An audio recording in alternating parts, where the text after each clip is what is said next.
Triángulos del cuello, morfología y función 2. Límite anterior del cuello. En esta ocasión vamos a presentar los triángulos anterior y posterior del cuello. Los triángulos de la región anterior y posterior del cuello están divididos por el músculo esternocleidomastoideo, que permite una división de un triángulo posterior y un triángulo anterior. Los límites de estos triángulos son el borde anterior del músculo esternocleidomastoideo, el borde inferior de la mandíbula y la línea media del cuello.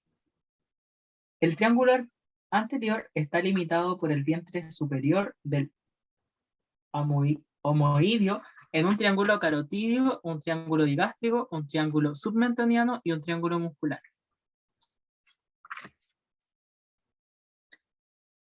Triángulo submentoniano. Sus límites son: contiene una línea media que es imaginaria y pasa por el medio del cuello, el vientre anterior del músculo digástrico y el vientre posterior del músculo digástrico. Se encuentra delimitado por el hueso hioides.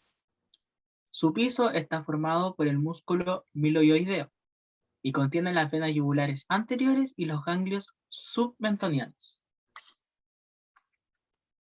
Triángulos submandibular.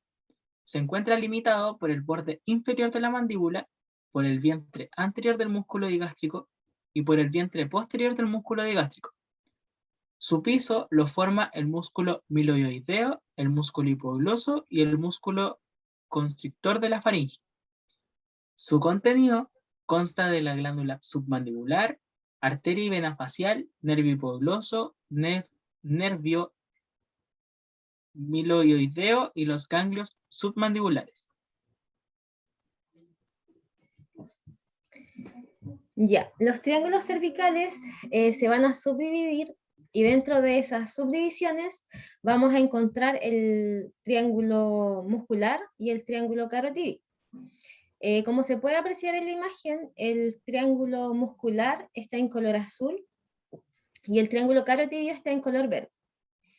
Los límites del triángulo carotídeo es el borde posterior del músculo digástrico, así también el vientre superior omoideo, el borde anterior del músculo esternocleidomastoideo. Dentro de sus contenidos tenemos 4 componentes, los cuales son la arteria carotidia interna, el seno carotidio, que es en donde se ubica, donde se divide la carótida interna y la externa. Está la vena yugular interna, que es la que va a pasar junto con la arteria carótida interna y además de eso el nervio vago. Encontramos también el triángulo muscular, el cual sus límites son el vientre superior del músculo omoideo, el borde anterior del músculo esternocleidomastoideo y finalmente la línea media. Este triángulo muscular no contiene piso, pero su contenido lo forman el músculo esternoideo, el músculo esternotiroides, el timo, que no se aprecia muy bien en la imagen, pero que se ubica en la parte superior del pecho, bajo el esternón.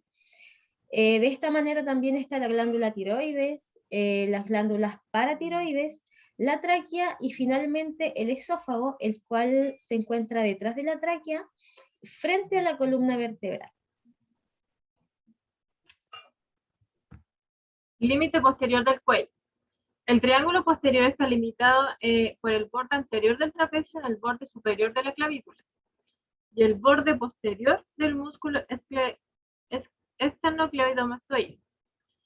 La subdivisión de cada uno de estos triángulos, el triángulo posterior está dividido en un triángulo occipital y un triángulo clavicular o supraclavicular.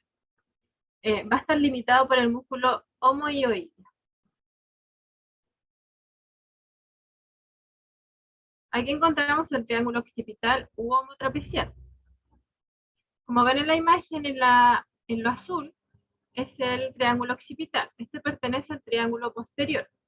Este triángulo es limitado por el borde anterior del músculo trapecio, aquí, y el borde posterior del músculo esternocleidomastoideo.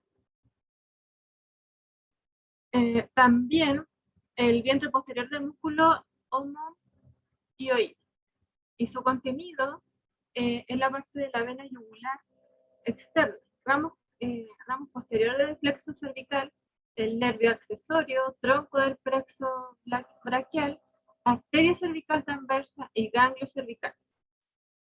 También encontramos el triángulo supraclavicular. Este también pertenece al triángulo posterior.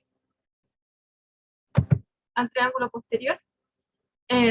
Este triángulo se encuentra limitado por la cara inferior de la clavícula, el borde posterior del músculo esternocleidomastoideo y el borde inferior del vientre posterior del músculo omohioide.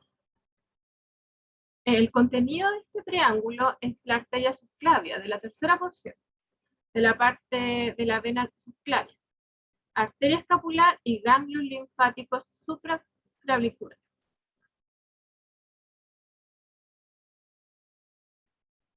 Los estudiantes son Camila Eriza, Roberto Muñoz y Marcela Pi.